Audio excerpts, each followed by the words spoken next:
कि 5वीं अर्थव्यवस्था से भारत को दुनिया की तीसरी सबसे बड़ी अर्थव्यवस्था बनाने का संकल्प हमारे प्रधानमंत्री जी ने लिया है। हमारे बीच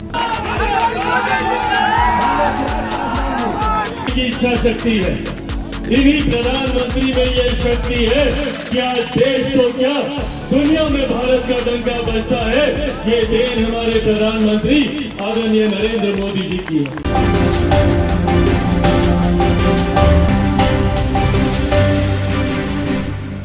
भागलपुर से आज एनडीए के उम्मीदवार अजय मंडल ने अपना पर्चा जिला निर्वाचन पदाधिकारी के कार्यालय में दाखिल किया है। नामांकन के बाद सैंटिक कंपाउंड मैदान में जनसभा आयोजित की गई। इस जनसभा में उप मुख्यमंत्री सम्राट चौधरी, विजय सिन्हा, लोजपा रामविलास के अध्यक्ष चिराग पासवान, बिहार सरकार के कई मंत्री शामिल हुए। नेताओं ने अजय मंडल को फिर से जिताने की अपील की है। विजय सिन्हा ने कहा कि इतिहास बदलेगा, प्रधानमंत्री मोदी ने जो कहा वह किया है। राष्ट्र को मान सम्मान के साथ आगे बढ़ाना है तो हमारी प्रत्याशी अजय मंडल को फिर से जिताए और इस बार 400 पार के नारे को साकार करना है। कांग्रेस और राजद के लोग वंशीवादी है, भ्रष्टाचारी है, तुष्टीकरण की राजनीति करते हैं। आने वाले संकल्प लेने वाले लोगों की जमात है। इतिहास बदलेगा। देश के प्रधानमंत्री नरेंद्र मोदी जी ने जो कहा था वो किए हैं। आज एक राष्ट्र श्रेष्ठ राष्ट्र की बात उन्होंने कहा नहीं, करके दिखाया। जम्मू कश्मीर से लेकर कन्याकुमारी तक सबका साथ सबका विकास अपनी योजनाओं के माध्यम से गरीबों के घर तक पहुंचाया है। लेकिन राष्ट्र को मान सम्मान स्वाभिमान के साथ आगे बढ़ाना है तो हमारे बीच माननीय अजय मंडल जी को भारी बहुमत दे करके जिता करके फिर इस बार 400 पार के नारा को साकार करना है और एक विकसित भारत, विकसित बिहार का वातावरण बनाना है। देश के प्रधानमंत्री नरेंद्र मोदी जी और बिहार के माननीय मुख्यमंत्री नीतीश कुमार जी लगा कि बिहार को आगे बढ़ाना है और आगे बढ़ाने के लिए एनडीए ही सबका साथ सबका विकास कर सकता है।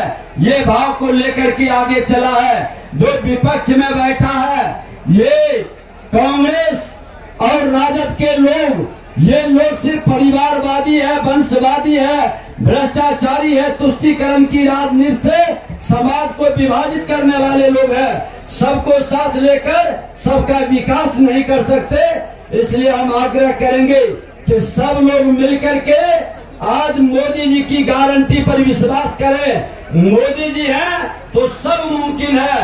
मोदी जी हैं तो विकसित भारत और विकसित बिहार का सपना साकार होगा। हम लोगों को अपने लिए नहीं, आने वाला भावी पीढ़ी के लिए एनडीए के उम्मीदवार को पूरी ताकत से विजय करके 400 पार के नारा को साकार करना, यही आग्रह करने आए हैं। बहुत बहुत धन्यवाद। जय श्री राम।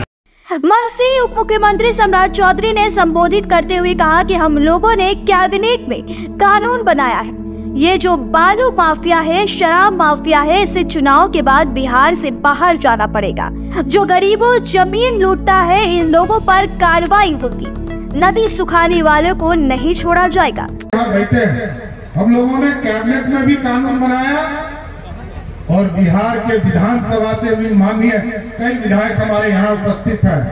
ये जो बालू माफिया, शराब माफिया और जमीन माफिया है, इसको हर हालत में चुनाव के बाद या तो बिहार से बाहर जाना पड़ेगा, नहीं तो जेल के अंदर बंद होना पड़ेगा।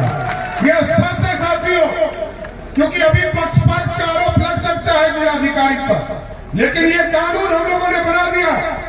ये जो माफिया है, बालू माफिया, जो पूरी नदी को सूखने का काम कर रहा है, जो गरीबों के बीच में शराब बेचने का काम कर रहा है और जो गरीबों का जमीन लूटता है, उन सब लोगों पे कार्रवाई करने की जरूरत है। इसलिए हम सभी लोगों से आग्रह करेंगे साथी कि आज नरेंद्र मोदी जी के नेतृत्व में यह भारत बढ़ रहा है और दुनिया में, ठीक कहा आदरणीय चिराग जी ने, आज दुनिया में जहां आप 2014 में आपने जब नरेंद्र मोदी जी की सरकार बनाई थी साहब, तो 14 में 11वें स्थान पर आर्थिक व्यवस्था में थे।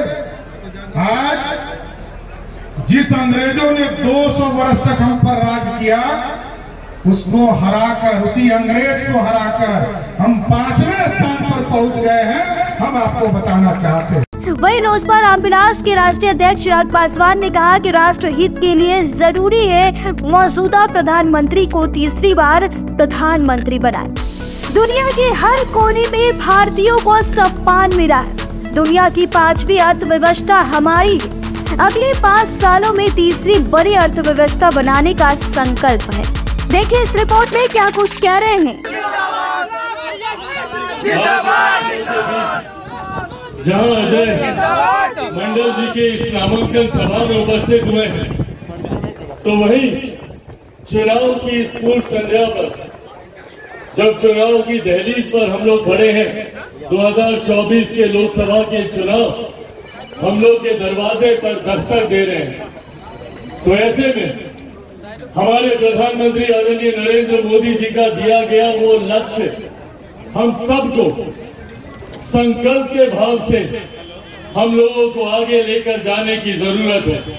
जहां एक तरफ हमारे प्रधानमंत्री जी ने हम सबको 400 सीटें देश भर में जीतने का लक्ष्य दिया है, तो वही बिहार की 40 सीटें इस 400 में एक अहम योगदान देने वाली हैं। उसके लिए हम लोग को संकल्प के भाव से आगे बढ़ने की जरूरत है। आज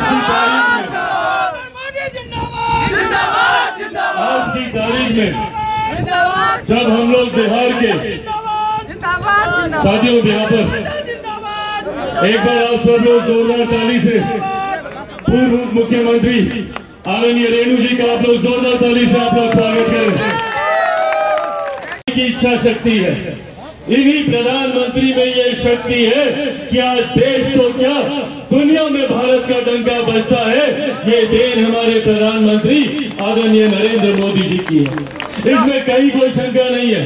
आप दुनिया के किसी भी कोने में चले जाइए, जिस तरीके से भारत और भारतीयों को सम्मान मिलता है, जिस तरीके से हर बीतते दिन के साथ देश की अर्थव्यवस्था मजबूत होती जा रही है।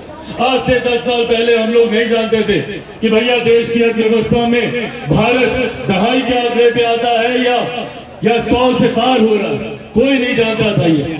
पर पिछले 10 सालों में हमारे प्रधानमंत्री जी ने देश की अर्थव्यवस्था को दुनिया की 5वीं सबसे बड़ी अर्थव्यवस्था में लाकर खड़ा किया है।